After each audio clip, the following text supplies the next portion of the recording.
How to create a new iCloud account on iPhone. To get started, go ahead and open up the Settings application on your phone. Once you're here, scroll down to the end and tap on Apps.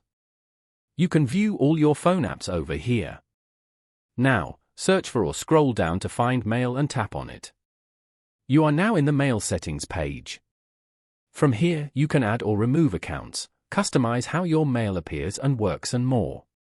Go to Mail Accounts.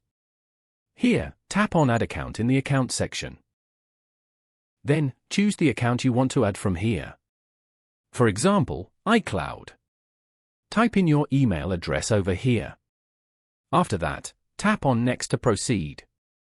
If you want to create a new iCloud account instead, then tap on Create a new Apple account below here, add in your name and date of birth. These will be used to determine which services to set up on this iPhone. And then, tap on Continue. Complete all the steps required to create a new iCloud account. Following these steps, you can easily create a new iCloud account on iPhone.